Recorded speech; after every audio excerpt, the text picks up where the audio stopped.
Welcome back on this Tuesday, guys. It is the Frisco Report. I'm the co-host, Dallas Cowboy Football News, also known as Mike. You know I can't do this by myself. I got Cowboys blog Joe. Joe, how was your Taco Tuesday? Taco Tuesday is great. You know, you can never go wrong with tacos unless it's Taco Charlton. But that's right. That's else, exactly it. Everything else is fine and dandy, bro. Let's get into these topics. What you got on deck today? On the deck, I got Dallas Cowboys, the first NFL team to open up facilities. With the COVID-19 stuff, the NFL N-95 Respiratory face mask. 2-year players that need to step up, right? Right now, you can't really grade players at 3 years, but who can really make an impact in their second year?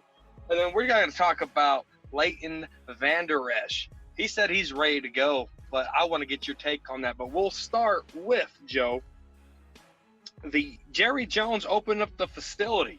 You know, the NFL put out a memo talking about the NFL facilities can open depending on how their state is modifying restrictions. And in Texas, there's a lot of restrictions that got lifted. And Jerry Jones said, my billion-dollar corporate office for the Dallas Cowboys is open, Joe. What's your take on that? Does this benefit the Cowboys? 5 preseason games, 17-week season, potential playoffs. Does this get the Cowboys ready? Get these rookies in here? I mean, how does this really impact the Dallas Cowboys? I think a big part of this is some of this is a mental thing, trying to get back to normalcy, and talking about opening up the facility, the Star, Frisco, it's, I know you've been there, Mike, you did the tour and everything. It's they put a lot of money into it. It's state-of-the-art facilities. So, they want to get things going, man, try to return everything back to normalcy. And what better way to do it than the Cowboys leading the way in Texas? As you may know, Texas, they've like a lot of states, they're reopening businesses and this sort of thing. So Cowboys, they got the green light from the state. Obviously a lot of this is dependent on the states. This was mentioned by the commissioner in the NFLPA. It's kind of dependent on each state. And for Texas, they got the green light. They got the green light, Joe. And I'm not surprised. This is what Jerry Jones does. Jerry Jones is all about money. Jerry Jones brought in a new coach. They just had a draft. They brought free agents in, Gerald McCoy, Dontarian Poe, who they hadn't even seen in person yet. They had to use third-party doctors to get their physicals cleared to even sign their contracts. So hopefully they can get these players and get hands-on with these guys. And, Jerry Jones isn't missing a beat. He's seen an opportunity, and he took it, Joe. And that's winning mentality. Jerry Jones gets a lot of criticism with decisions, but this one, opening, being the first team, it's huge. Yeah, it's huge. And, then there's pictures of him entering the facility with, one of the masks. So he's practicing, what they're talking about. This is a very serious thing still. I know a lot of people, from what you see, it seems like people are out and about as if it's totally gone. But, Jerry, he's up there in age. We know the stats are what they are with older people. So Jerry to be out here up in front, leading the way, I think it sets a good tone for the organization. It's a nice thing to see, man. Let's hope everybody can stay safe and they have a plan in place to keep the players, coaches, and staff and everybody like that, safe from COVID. What they need to do is rent out the Omni Hotel, Joe. Fill it in with 90 Dallas Cowboy players. Do the Oxnard Hotel early, right? But let's move along and talk about these N-95 respirators. I know you talked about this a couple of shows back. When all this, in the middle of this pandemic that's still going on, you talked about NFL partnering with a business that can make specialized mask. So give the Frisco Report followers some insight on what this N-95 respirator face mask entails and how can it benefit players?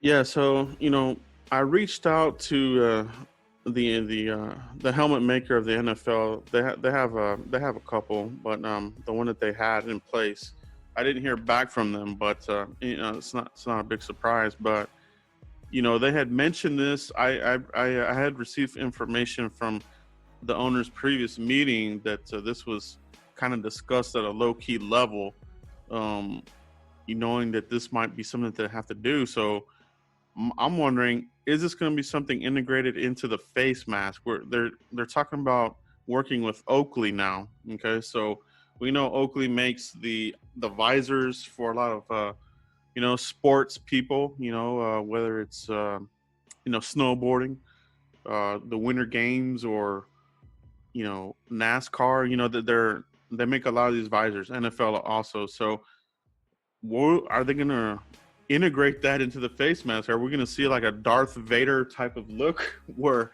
you got the visor to protect your eyes, because we know you can get infection from the eyes, right? And you can obviously get it through breathing in, the particles. So it'll be interesting to see what the helmet's going to like. Are the players going to be enclosed, kind of like a full blown NASA kind of helmet? So I'm interested to see what it's going to look like. Mike, do you have any concerns as far as adding this to the helmet or the face mask? Yeah, there is some problems, because there are some NFL players that have asthma, and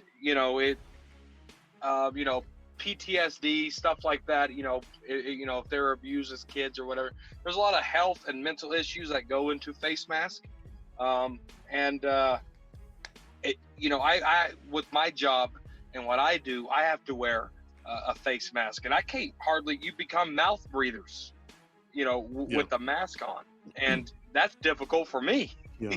Just, trying to be that mouth breather.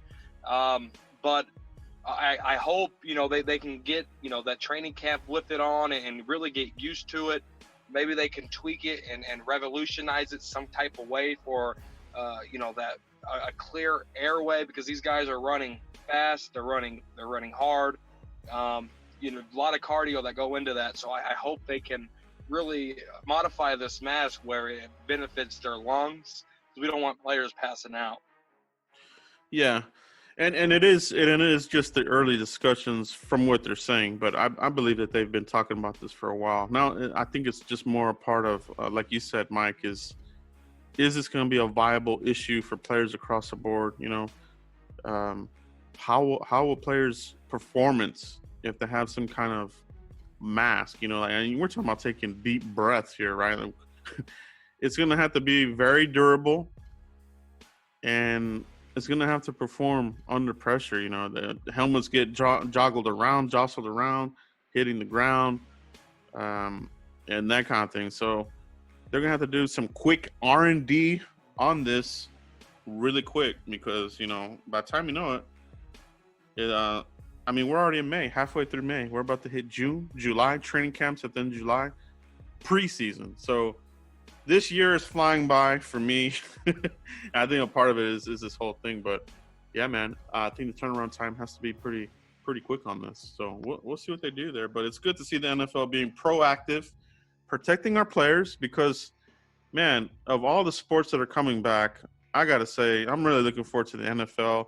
I want them to get this right. I want the season to be played in completion, so we can see every game and enjoy our season as fans, even if we're watching from home. I love it, man. It's a great sport, in my opinion. Absolutely. And one thing that benefits the NFL is they have a greedy commissioner. All right. And he missed a lot of paychecks, with this COVID stuff. So he wants to get his paychecks back, and the only way to do that is put players on the field so they can get their paycheck too. So, that's good that we got a greedy owner, or a greedy commissioner. But let's change gears here. Let's talk about some players. Enough with the COVID stuff. We already hear it enough every day. So let's go ahead and get into second-year players, Joe. Impacts that need to step up, Joe. What you got for me? Well, before we get going, let's give people a refresher, because we just finished the NFL draft and a lot of us are still breaking down our draft picks from that draft. So let's do a little rewind here and look at the 2019 draft class. Who did we draft, okay? In the second round, we took Tristan Hill. The third round, we took the guard Connor McGovern. Fourth round, we took Tony Pollard. Fifth round, we took Michael Jackson, the cornerback out of Miami. He's no longer with the Cowboys. And in the fifth round again, we took Joe Jackson, the defensive end, out of Miami. He's still with the team. The sixth round, we took safety Donovan Wilson. The seventh round, we took running back Mike Weber. And then the final seventh round pick, Jalen Jukes, the defensive end out of Oregon, Mike. So, a lot of players here, and some of them are no longer with the team. A couple of them got dinged up, injured, went to IR. Some of them are on the practice squad. What's your initial take here? I guess the biggest elephant in the room here. Let's just get to it, Mike. Tristan Hill, the second round pick. All right, what is your expectation there? With the veteran experience we got, getting Neville Gallimore out of Oklahoma. This guy's really going to have to step up, and he has to fight and claw his way on this roster. It's healthy competition. Yeah. And, he wasn't just given the reins, like he was under the last era. They see a big gap there. They seen his progress, which wasn't much. That's why they were aggressive, in our D-line in the draft and in free agency, Joe. This guy, I'll be surprised if he makes the 55-man roster. Yeah, that's that's a real thing. This is a new regime, new coaches. And for a second round pick, you expect some kind of contribution, right? Some production of some sort. And he couldn't even get on to the 46-man. It was a healthy scratch. Most of the season couldn't beat out some of the other players that they brought in that, for me, were just bargain bin players like Chris Covington. Couldn't beat out any of the other guys on there. So not good, man, not good. So my expectation is kind of I have low expectations. I'm kind of thinking this guy is either going to fight for his spot or he's going to do flight. It's fight or flight, okay? So you hear about that. What's this guy going to do? Is he going to fight for his position, for his job on the team, for the Dallas Cowboys? Or is he going to be one of these flight players where he's just like, I throw my hands up. I'm done. I'll do something else. I'll go somewhere else. Is he that player? If he's that player, pack your bags. We don't need that here. We definitely don't need that. So, yeah, man. I'm pulling for him, though. He's a second-round pick. It would be such a tragic thing if we already had to, move on from that. So I am pulling for him. But like I said, my expectations are low on the player. Okay. Connor McGovern, Mike. Yeah, McGovern has a perfect opportunity to come in here and prove himself. He had some pec injuries, ripped it right off his damn chest. And he has an opportunity to come in here. Connor Williams, I wouldn't say he's the automatic guard. That they drafted Tyler Beatis from Wisconsin, but that's a fourth-round pick. McGovern, third-round pick last year. He has an opportunity to really step up and make a name, whether it's guard or at center. With the keeping Joe Looney, with the addition of Tyler Beatis, I really think there's some competition there. Can he get swallowed up, Joe? That could really hurt McGovern. But when I mean swallowed up, is the injury bug? Is he injury prone? Will this haunt him for his NFL career? He has an opportunity. There's Joe Looney, a seasoned vet. There's Tyler Beavis, who they traded up for. So obviously Cowboys really think highly of him. So does he get swallowed up, or does he stick out like a sore thumb? Yeah. Connor McGovern is he's really got to show these coaches, because it's the same deal as Tristan Hill. He's got to show this staff that that he can be something for them, or do they need to move on? And Is he going to be an option for Tyron Smith if he, moves on after this season or whatever? Is he a potential future left tackle for this team, or is he just going to be relegated down to a swing tackle? So, you would hate to use a second round pick like that and just have him just be a backup. But, it's this team is adding more and more talent. And I think at some point we will see some early round picks that will be in more of a backup type of role. But I don't think this team is there yet. But I feel good about Connor McGovern making that push. I know some people want him to battle out Biadasz there at center, but I think they move into the fourth round to grab Biadasz for a reason, and I've mentioned this before.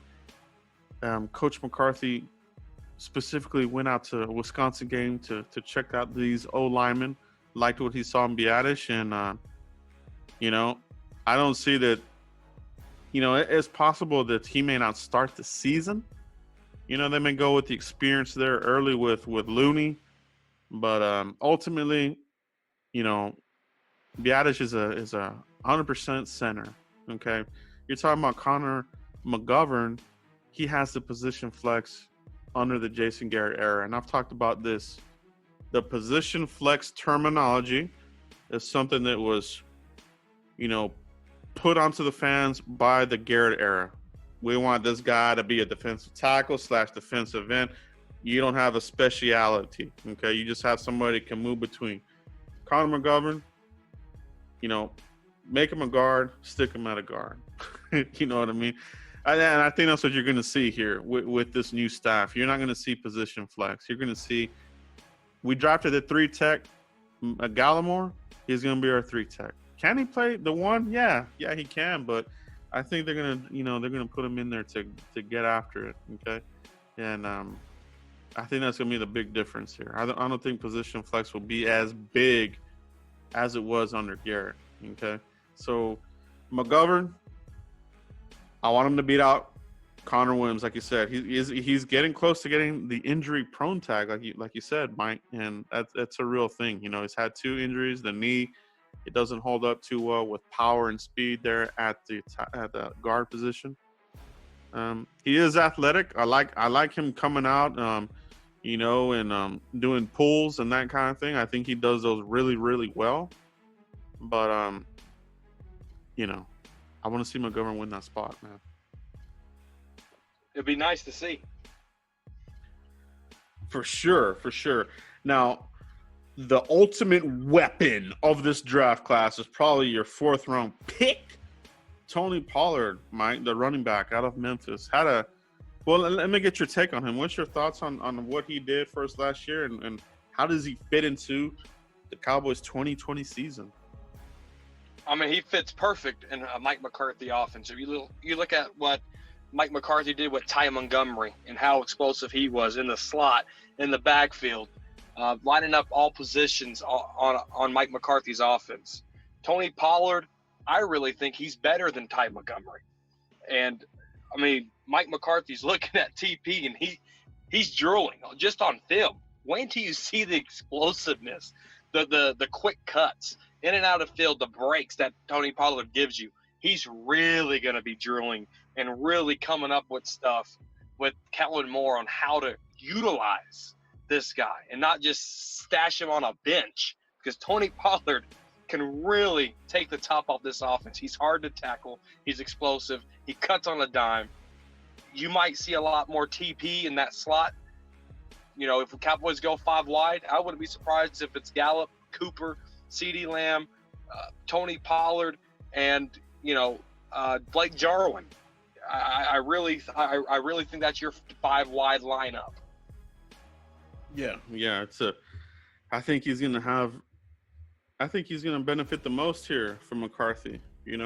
It's he's one of those players that can have that breakaway home run presence on the field. Cowboys, they need that. We haven't seen Ezekiel Elliott break a long run in a very long time, so that's a little bit of a concern, but I think he still has it in him. But for Pollard, he definitely has it. He breaks away. he hits the second level there at the linebackers, and then he gets to the save, it's over. So it'll, and a big part of it will be this offensive line opening up some holes and that kind of thing. But putting him in space, I think he's a mismatch nightmare. So yeah, there's no way I can see Mike McCarthy not utilize this weapon. I think he's chomping at the bit to see what he can do. Put him back here, put him back in the backfield with Zeke. Keep these defenses off balance. We thought we would see that. We kind of thought that maybe Kellen Moore and Jason Garrett were going to be on the hot seat. Like, okay, we gotta be real aggressive here. And we didn't really see it. We talked about it. We talked about Pollard and Zeke being in the backfield at the same time. It rarely happened, right? And then we would see Tavon Austin take those plays that I strongly believe Tony Pollard would have executed a lot better. Tavon Austin was just a detriment to this team, in my opinion. No, I think you're spot on. I really can't wait to see, that Ty Montgomery, Tony Pollard rolling and Mike McCarthy's O. Yes, indeed. Okay, so Joe Jackson, the defensive end, he's still on the team. So a little bit of an enigma.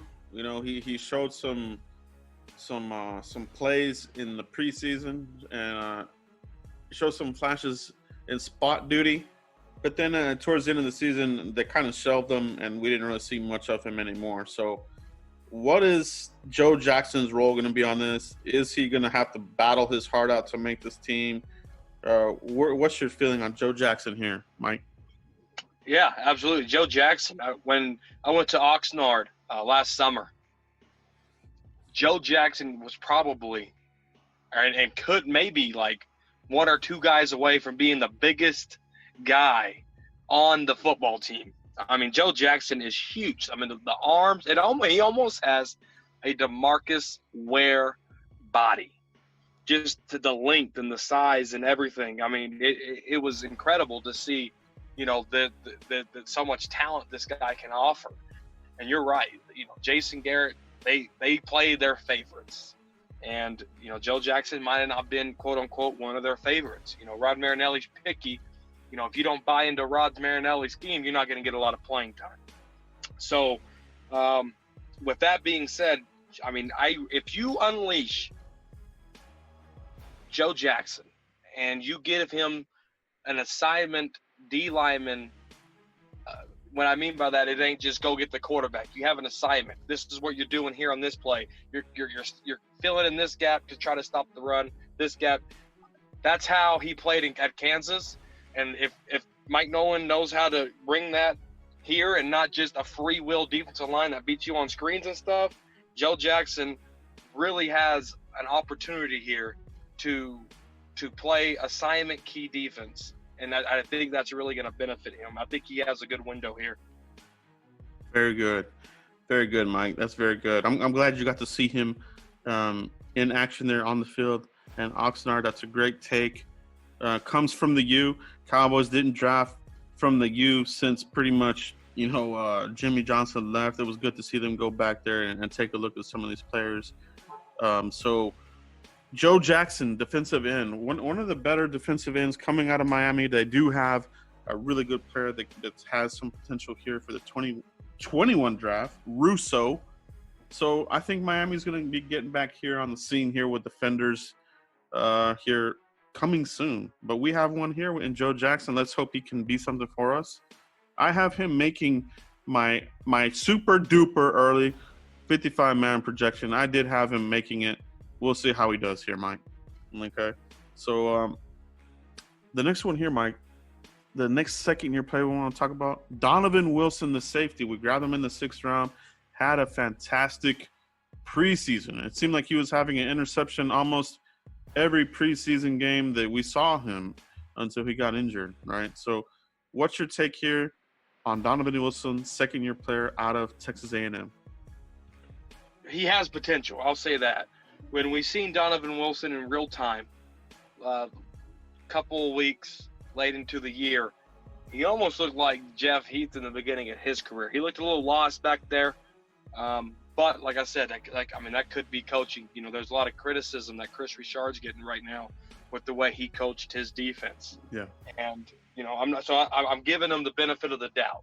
What I've seen the last couple of weeks of the year, I'm ruling that out. And like you brought up all his preseason stats, I really think that's where we need to focus. How can he grow off that instead of just throwing him in there and he look and Wilson looking lost?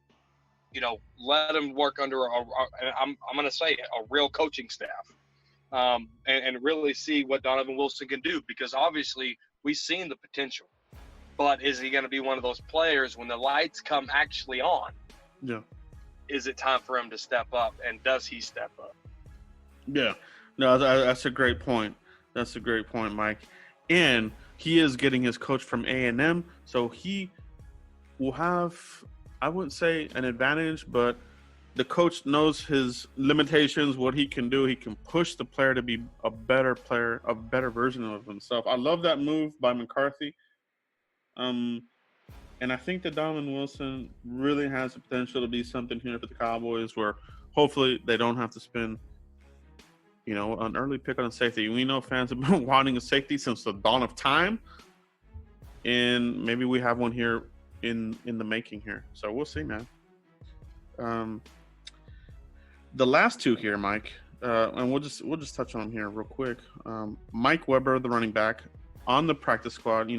We did cut him. He made it through waivers. Cowboys added him to the practice squad. What's Mike Weber got to do to make this team? Does he have any chance? Is it slim? What's the deal here with Mike Weber, Mike? Absolutely. I don't really see him making this team, and I hate to say it, this guy has a family to feed and stuff. But at the end of the day, he's just overshadowed by too many other players on the team, and so I think that it's I just don't really think maybe practice squad again, Yeah. Sorry to say it, but I guess that's it. Yeah, man, and then I feel the same actually too.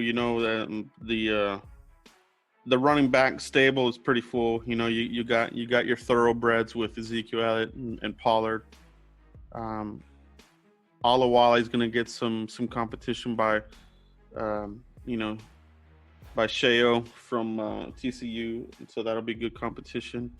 But yeah, man, Weber, I could see him making the practice squad, and the new CBA has made it where the practice squad players, there's no term limitations now. So you could be a practice squad player for the rest of your career, pretty much. So obviously, I don't think the Cowboys would do that, especially with McCarthy. He's going to want to keep churning this roster. He might want to keep somebody else instead, but we'll see. Maybe Weber really just, shines and looks like one of the better players at the end of the day. So we'll see how he does. Jalen Jelks, Mike, the defensive end out of Oregon. How does he fit into the scheme? Any chance of him making the team? What do you like about him? Jalen Jelks, he had a few standouts. I want to say he recorded a sack in early preseason before he got injured. But again, we're running a 4-3 with 3-4 principles, and I can see Jalen Jelks standing up and rushing the passer just with his length and his size. I can see him playing that type of role. But at the end of the day, Randy Gregory, Alden Smith, Bradley and I maybe he can find himself on the practice squad. But other than that, I really don't see much of him, not with the competition we got behind him. Yeah, it's gonna be an uphill battle, I think, for Jelks as well. They like his measurables. Well, I mean, the last administration did anyway. And honestly, I like his measurables too. He's got the long arms. He's got the wingspan. He had a pretty decent career there with the Oregon Ducks. So, Cowboys took a flyer on him there in the 7th round. See if they can, mold him into something. But this is a new staff.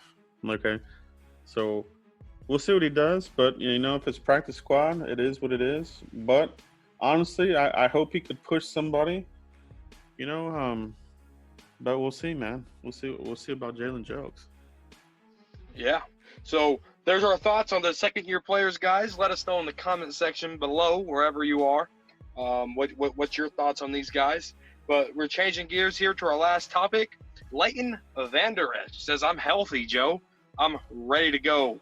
And this is his second time saying this. We touched on it a few shows back. And I still stand where I stood back then. Talk is cheap. Show me action. Where are you at with it? Honestly, I think seeing it from him, I checked out the podcast there with Bobby Belt and Jane Slater. They talked about it as well there. So you're kind of seeing him in person now instead of reading it. He looks good. Yeah, it is that at the end of the day, we got to see how he performs on a tackle. How is he going to handle that first tackle? Is he going to be apprehensive? Is he going to be protecting his neck and not putting, his all that he can into it? Because the linebacker, and you've mentioned this before too. It's like you're going head to head with a lot of these big backs. Sometimes if you're gonna go in there and get into the scrum with these big offensive linemen, you're gonna get jacked. So you gotta be ready for a car wreck almost every play. It's the same kind of deal. So we'll see, man. I'm really hoping for the best because it's looking at his stats here, Mike. We'll just hit on it real quick. His rookie year, he had 140 combined tackles, right? 102 of those were solo. Like, that's incredible. Okay. You're talking about solo tackles, 102 your rookie season. We know what he was. One of the better polished tacklers coming out of college, and he showed it here in his rookie year. You put him in open space, you felt confident that he would make that tackle, right? Last year, you saw some times where he didn't really look as good, and I think a part of that obviously was the injury. So I think that's our main concern, Mike. Is he going to protect his neck? Is he going to tackle differently? You know what I mean? So I think you brought up a great point. And I think you brought up a great point. And with LVE, there was already neck issues when the Cowboys drafted him. And he had that. I mean, you said the stats, 102 solos. It's just incredible. And then you look at year 2, and he had a stinger the entire year and was doing one-arm tackling. Yeah. And now he got this surgery. And I mean, surgery can do miracles, really turn the body around. You look at Jalen Smith, he's prime example of that. But with LVE, how does his body, number one, respond to this surgery? Because the first hit will tell you. The first hit, he might look horrible in training camp. He might look horrible in preseason until he gets that real good hit. Back when I used to play ball, at the high school level, I mean, I had jitters all the way up till I made the first hit, or if I got hit, then I was like, okay, I'm ready to go. All the jitters went away. So I'm curious to see what kind of hit LVE's looking for, whether he's receiving it or if he's giving it, to really get that confidence boost back. I mean, you look at how Jalen Smith handled that knee and that nerve.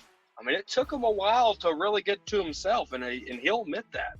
So I'm kind of curious to see how LVE responds to that, Joe.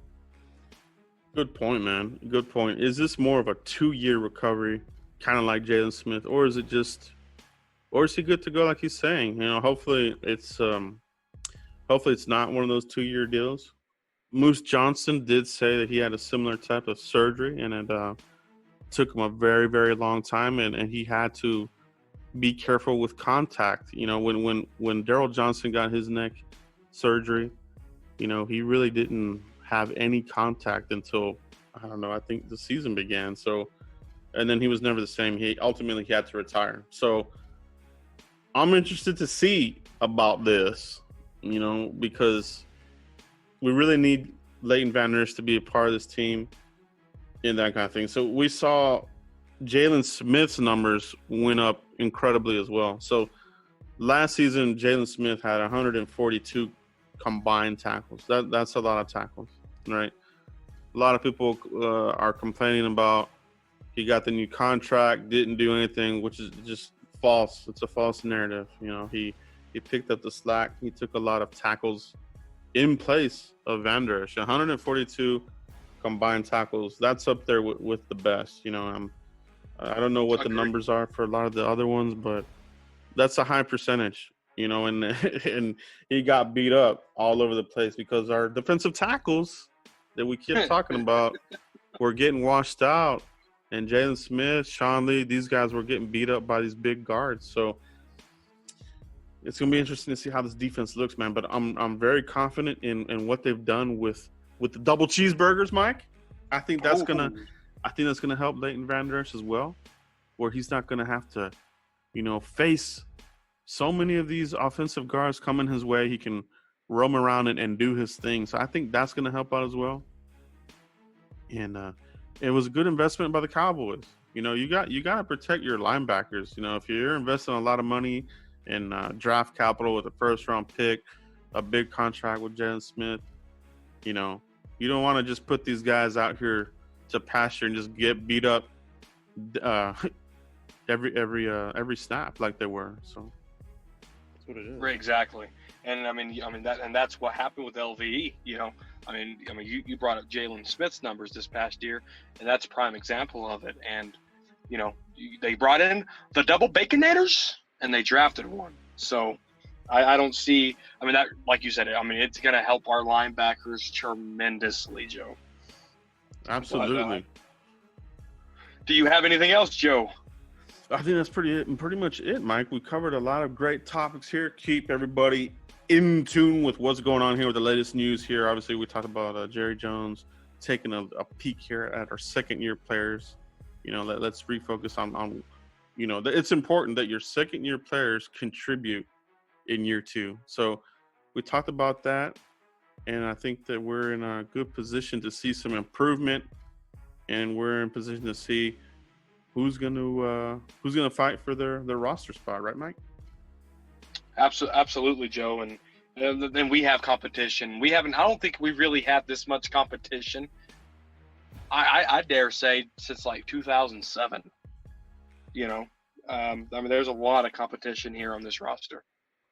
Yeah, and that's a good thing, because you know when you're looking at some of these rosters that had more competition, it really means that you were doing good in free agency and the NFL draft. So Cowboys have done that, you know, and at some point there's going to be good players not making this team, you know.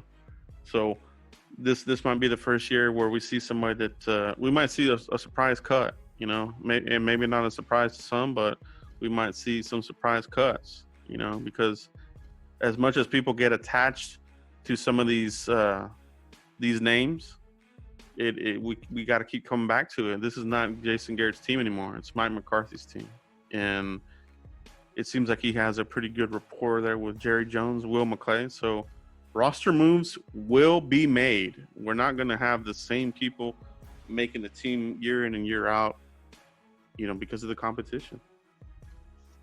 Yeah. So, Joe, where can they find you at? Yeah, you guys can find me on YouTube, obviously. That's where I do a big majority of my work on YouTube, and that's Cowboys Blog. Just look me up there. You can find me on Twitter and Instagram, Cowboys Blog Net. All right, guys? So hit me up. I'll give you a follow back. Hit me up with a DM, and we can talk about some Cowboys football during this off season. Yes, sir, guys. Make sure you follow Joe. Hit that notification bell. And I'm Dallas Cowboy Football News on YouTube and on Facebook. DCF News 1 on Twitter. Dallas Cowboy Football News on YouTube. So, guys, give me a follow. Give me a DM. Thank you, guys. We'll see you next Tuesday night. Again, thank you. And you can follow the Frisco Report at the Frisco Report on Twitter, or go to thefriscoreport.com. All right. You guys have a great Tuesday night. Thank you again for tuning in. Drop a comment. Let us know where you are. Give us a 5-star review. Until next Tuesday. Peace. Peace.